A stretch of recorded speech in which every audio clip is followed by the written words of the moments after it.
Welcome to our podcast series for business, brought to you by the Greater Fort Lauderdale Chamber of Commerce, the South Florida Business Council, the Greater Miami Chamber of Commerce, and the Chamber of the Palm Beaches. This is Dan Lindblade, President and CEO of the Greater Fort Lauderdale Chamber of Commerce. And with me today, our guest is Senior Marketing Manager from Galleria at Fort Lauderdale, Melissa Milroy. Welcome, Melissa. Thank you. Thanks for having me today. Well, Melissa, this is a tough time. I know that Galleria, one of our marquee mall properties here in the city of Fort Lauderdale, you all had to close down. Is that correct? That is correct. We did close a couple weeks ago based on the local government's mandate at the time, and we do have a few restaurants that are still operating, for takeout, like many of the other restaurants around the county. So we do have a few of those open, but the other retailers within the center are closed right now. Mm-hmm. Now, you all on this property, how many tenants do you have in the property right now? We have just about 100 tenants at the property, and the mall itself overall employs probably about 3,000 employees within the city. So it's a big it's difficult to know that so many of these employees are not working at this time. So we obviously hope that this ends soon and everybody can get back to work. Yeah, we had Mason Jackson from Career Source Broward with us in a previous podcast, and we were talking about filing for unemployment and finding that next job and whatnot. You had mentioned to me prior to us getting online here that you had heard the governor speak today. What was his message today? I did hear him at a news conference earlier today, and I think he's doing a good job, certainly under the best anybody could be doing under these circumstances, I guess. But he was talking about how they, over the weekend, have brought in a lot more servers. Apparently what they had could not handle the load that was coming in, which is certainly understandable. I don't think anybody expected this. So they've brought in more servers, and they've added a few hundred, I think he said about 500 employees to help with the customer service end. So it seemed to me that going forward, people that have been struggling to get online or be able to speak to somebody about filing for unemployment might have an easier time going forward now that this is in place. Yeah, and I'm hoping that's correct, because one of the concerns that I had at the very early onset of this, when we met with Congresswoman Wasserman Schultz, Congressman Deutsch down at Nova Southeastern University, was actually getting the aid that I knew would eventually be approved in Congress, $2 trillion right now in the CARES Act, getting that money from Washington and the Treasury Department all the way down to the end users.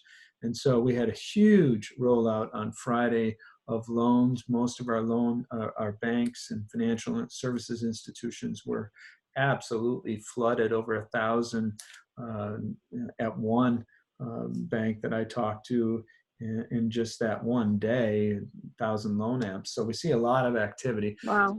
There's going to be this kind of lull between the time of it being approved and the time that it actually gets down here. I'm curious though, what does Galleria do during this time? I mean, how are you interacting with your team, and what exactly does your day look like? Well, certainly everybody, has a different role. Some of us are able to work from home, and we have managed to keep those that are what are considered essential workers working. Our employees, and we are fortunate to still be getting paid during this time. So certainly we're thankful for ownership for that. And it varies, we have people working on, there are still bills to pay that come in. So we have obviously people doing that. We're staggering some people that need to be in the office can go in and take care of that. And making sure that not you know, more than 1 or 2 people are in the office at a time. And payroll still has to be done. So there are people that are working on payroll. And for me, you know, and as far as marketing, you know, I stay in touch with, obviously communicating with merchants as best we can about what the situation is when we're, you know, closing. And, you know, people obviously have a lot of questions, handling emails. And then, you know, doing a lot of online type of marketing. So social media and online media right now is really the best we can do. And then, you know, planning for when we do reopen and making sure that we have some sort of a plan in place for when that day happens going forward. Because certainly I think our, you know, the mall, the retailers will be, you know, hoping that people will be coming back to be able to shop and dine, work out, and making sure that, you know, it's kind of a smooth transition as best we can do back into reopening the center.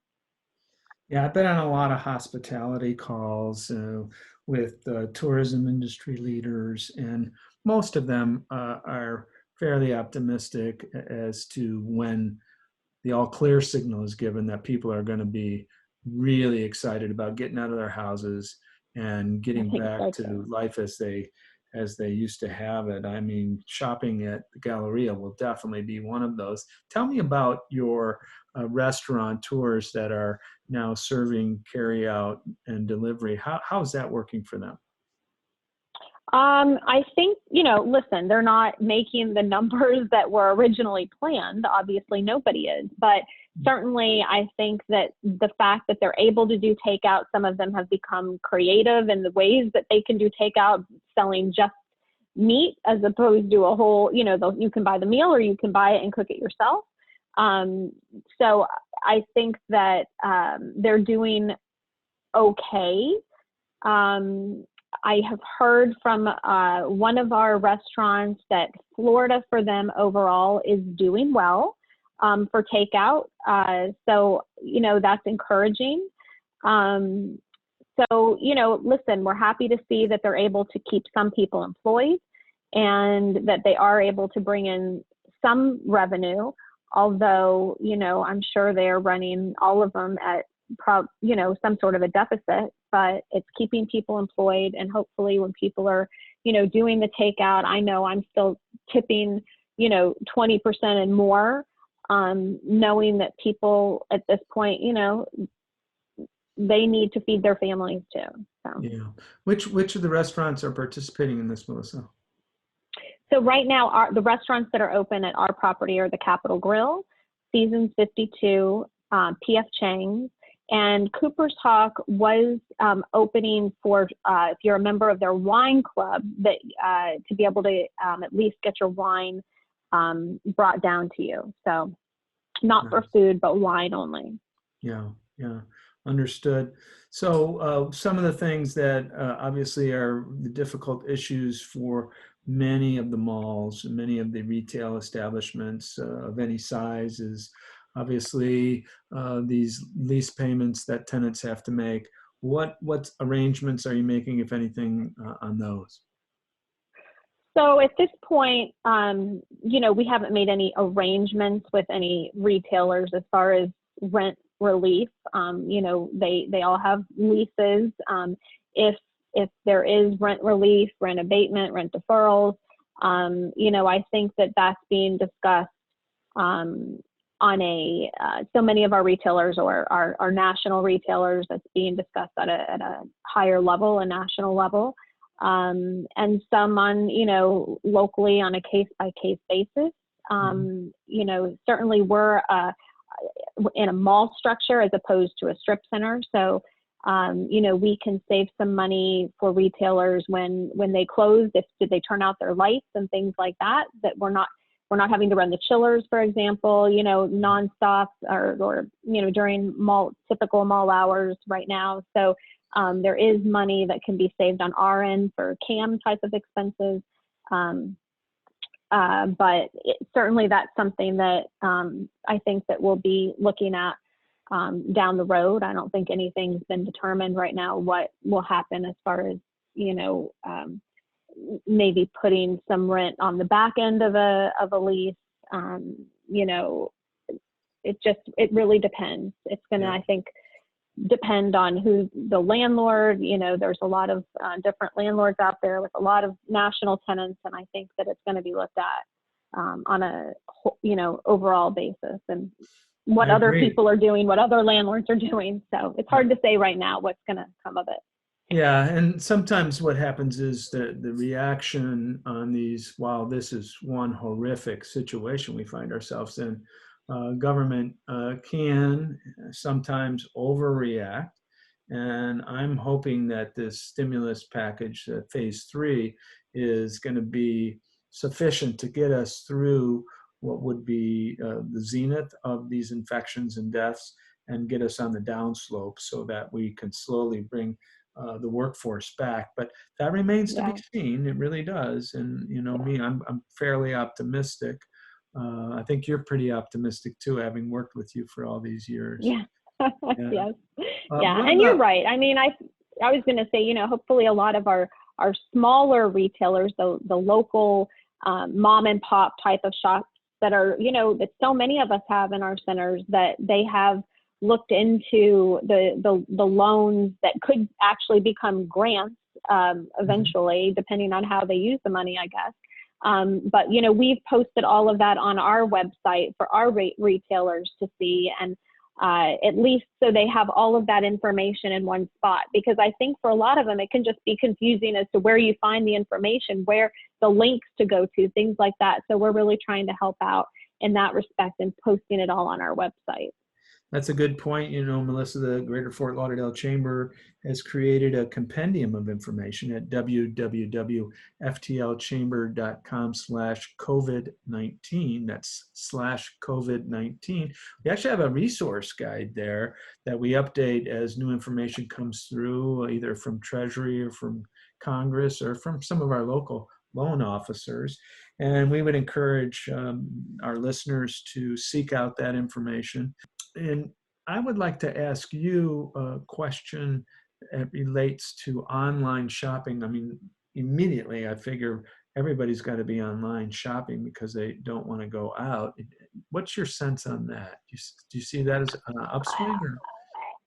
I haven't seen numbers on it. I think it probably depends on somebody's situation. Certainly people that are still employed, for instance, I'll be honest, I have been, and I'm not a typical online shopper just because of the nature of what I do. I prefer to shop at a brick and mortar store and support our local community.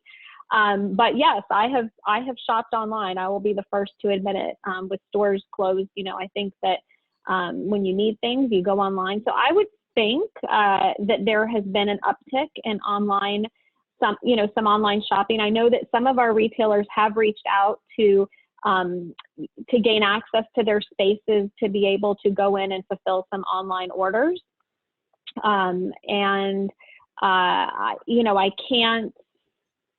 don't know the numbers certainly, but I would hope that people are, if they're able to, still supporting, the retail environment. And I think, once this all passes, I do believe that people will be, like you said, ready to go out and hopefully go spend if they're able to, and come back to the malls and come back to, the restaurants. But certainly right now it's a different time, and one that, I think nobody has really experienced ever for, most of us in our lifetimes.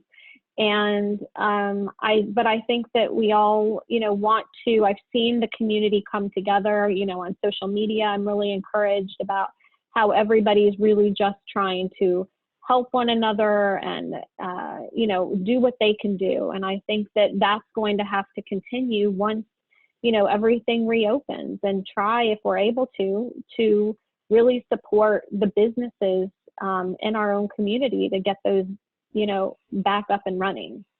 Agreed.